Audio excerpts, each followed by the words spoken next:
রোকেয়ার প্রথম এবং সবচেয়ে গুরুত্বপূর্ণ যে পরিচয় সেটি হচ্ছে বেগম রোকেয়া রাসূল সাল্লাল্লাহু আলাইহি সাল্লামের অবমাননাকারী। বেগম রোকেয়া ঈসা আলাইহিস সালামেরও অবমাননকারী। বেগম রোকেয়া সকল নবী রাসূলের অবমাননকারী এবং তাদের নবুয়তের অস্বীকারী। বেগম রোকেয়া সকল আসমানি কিতাবের অস্বীকারী। বেগম রোকেয়া শরিয়া আইনেরও অস্বীকারী। বেগম রোকেয়া পর্দার বিধানের অবমাননাকারী।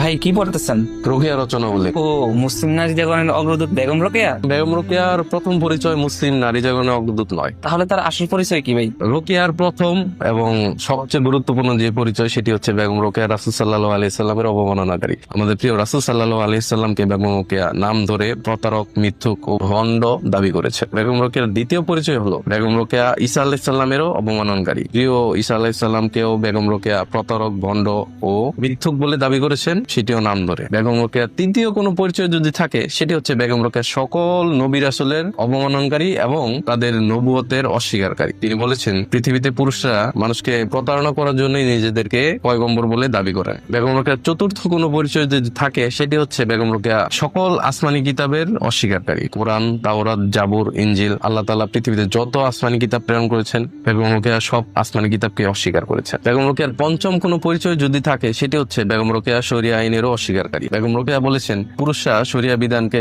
নারীদের নির্যাতনের জন্য তৈরি করেছে। বেগম রোকেয়ার ষষ্ঠ পরিচয় হলো বেগম রোকেয়া পর্দার বিধানের অবমাননাকারী। পর্দাকে বেগম রোকেয়া মক্কা, মদিনা, জুজুবুরি, ভূত ইত্যাদি বলে অবমাননা করেছে এবং পর্দার বিধানকে অস্বীকার করেছে। সব মিলিয়ে বেগম রোকেয়ার সার্বিক কোন পরিচয় যদি আপনি জানতে চান তাহলে বলতে হয়, এই মুসলিম বঙ্গে ইসলাম বিদ্বেষ, মুসলিম বিদ্বেষ ও পর্দা বিদ্বেষের অগ্রদূত বেগম রোকেয়া।